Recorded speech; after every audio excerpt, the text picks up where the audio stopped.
finally here. I don't know what you're talking about. It's a tiny little thing, but you know I'm not interested in a vlogging camera. No, this isn't for vlogging. This is a full frame sensor and shoots 12-bit RAW.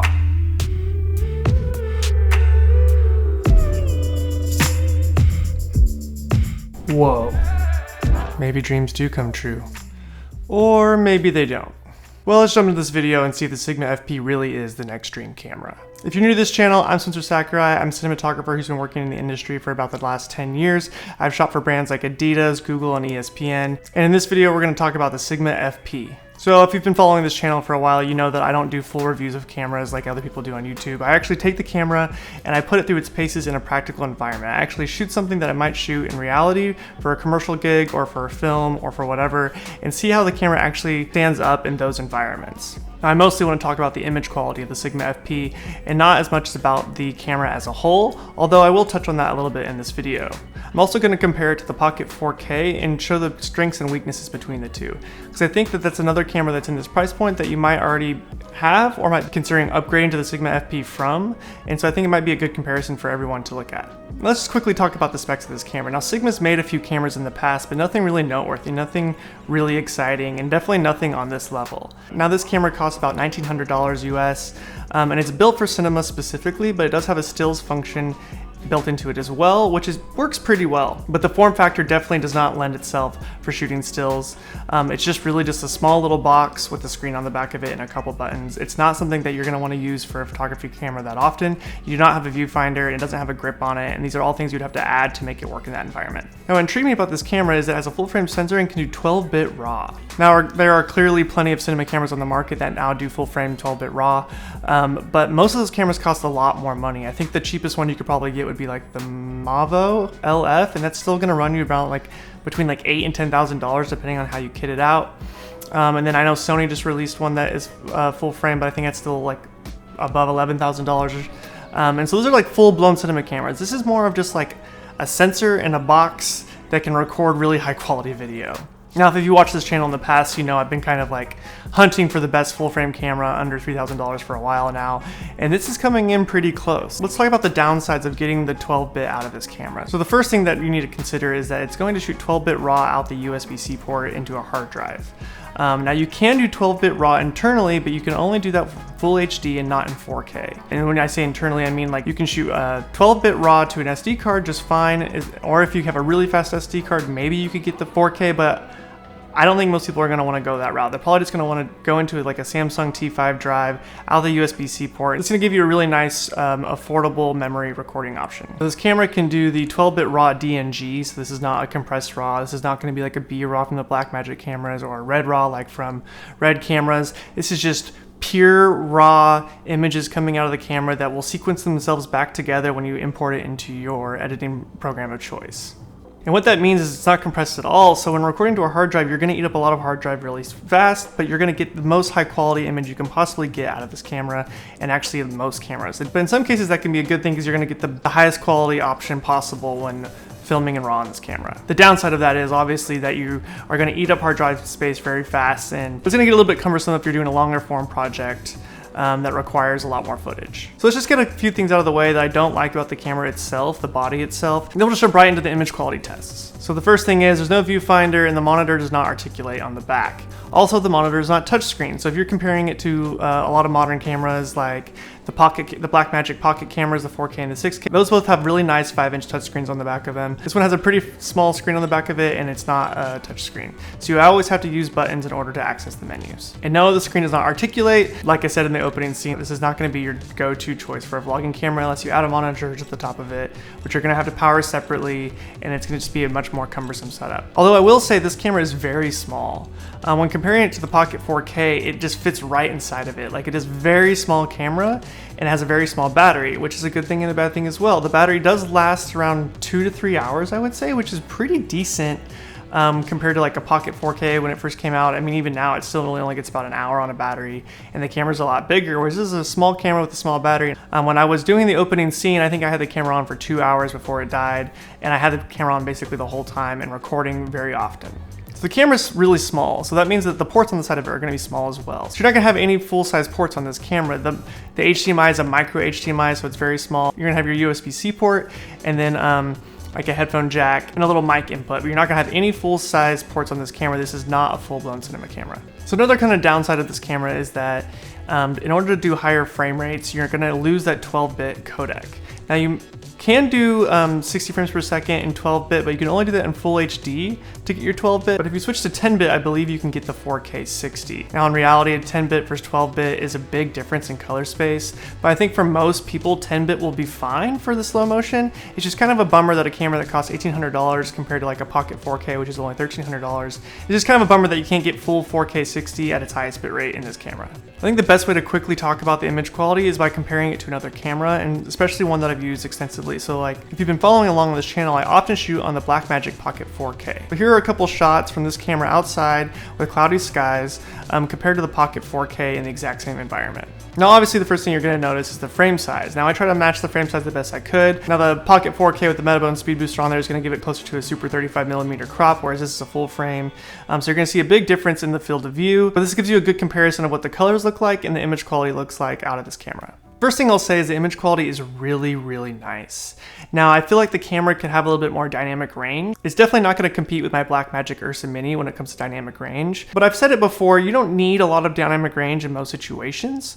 If you're shooting inside, you definitely don't need a lot of dynamic range. It's when you're outside that it's really helpful, but if you can light and control your environment well enough, it's not going to be the end of the world. Now the Blackmagic Pocket 4K has a base ISO of 400, and then it has a dual native ISO switch on the camera, so you can go up to 1250 ISO, and then it kicks over to basically a low light gain for that sensor.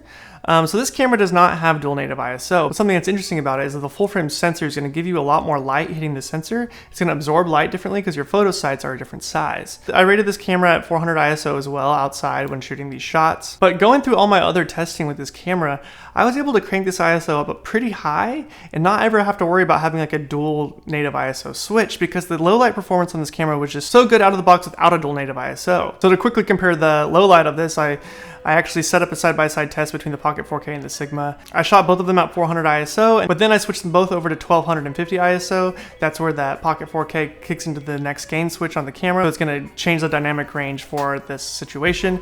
But then I just cranked the Sigma FP up to 1250 to see how it would handle in the same situation.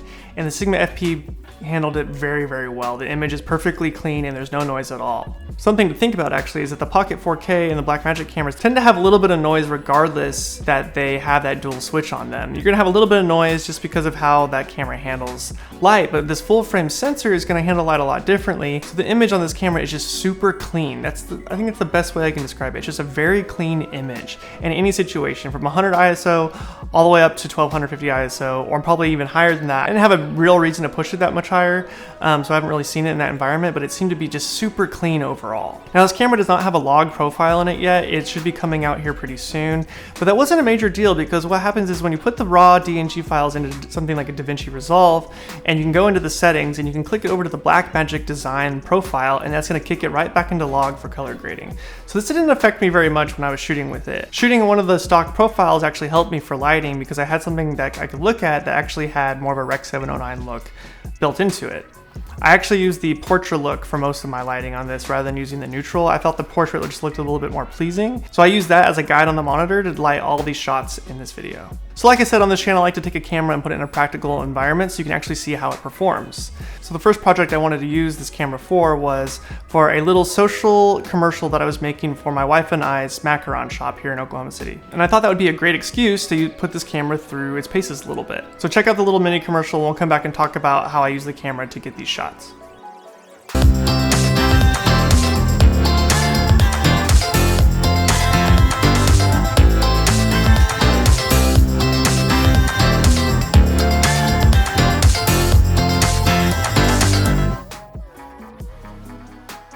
I only had this camera for about a month and I wasn't able to get a cage for it or anything.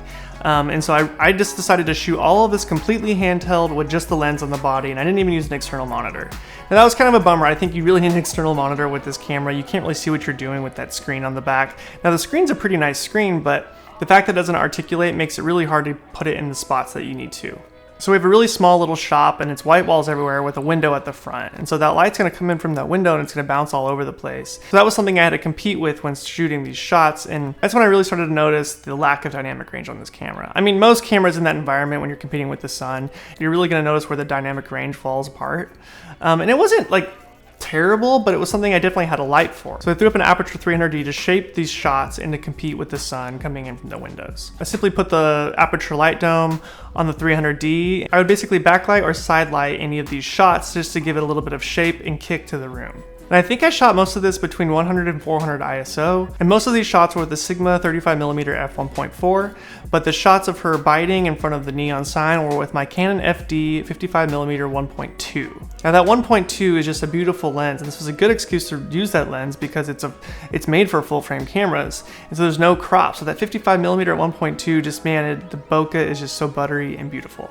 So this camera's designed really just to be like a little brain of a camera with a sensor. You're really gonna want a cage for it. It does come with a little side mount on it, a little thumb screw mount that you can put on there, which will help hold your HDMI cable in place as well as your USB-C cables.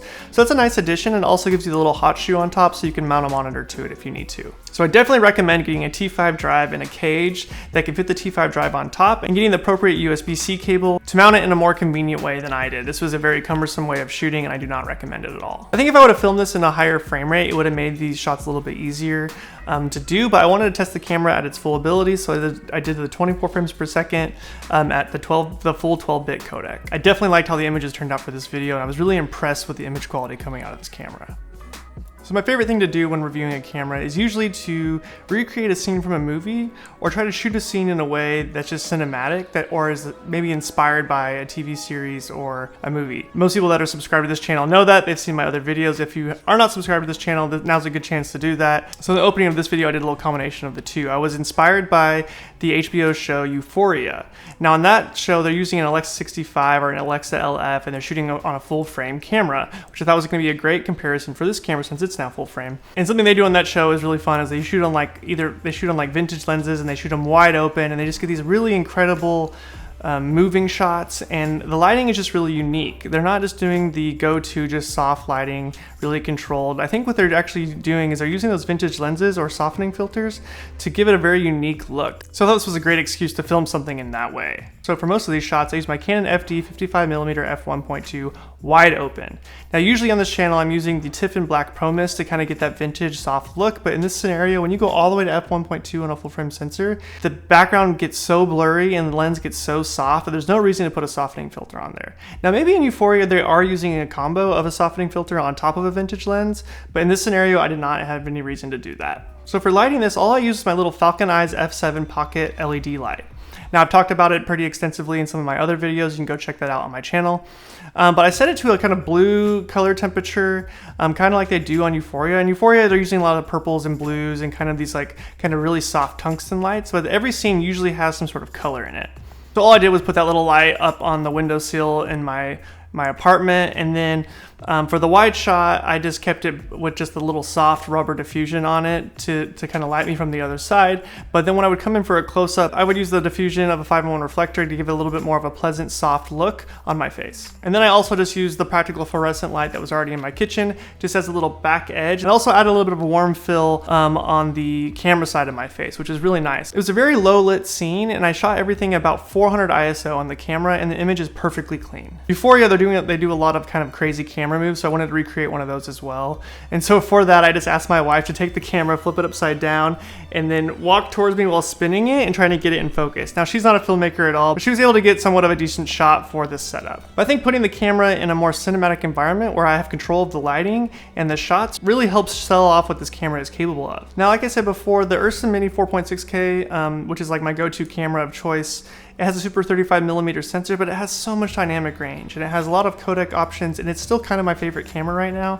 But this camera has a really nice image coming out of it. I think this camera might fill the void from my chase for full frame. I don't use slow motion that often, so the slow motion side of it doesn't bother me that much, but I can definitely just shoot in HD if I do want to use slow motion. But the image quality out of this is so nice that I definitely want to try to use this camera more in the future. Well, now that you've seen the camera tested in a few different environments, tell me in the comments below what you think. Do you think the image quality is as good as like a Pocket 4K or a 6K? Do you think this camera trumps those other cameras? Is it worth buying? Definitely let me know in the comments below. Let's start a conversation about it. Let's decide if this is going to be one of the better cameras for 2020. So if you like this video, give me a thumbs up, and if you loved it, definitely subscribe to the channel. Until next time, guys, I'm Spencer Sakurai. See ya.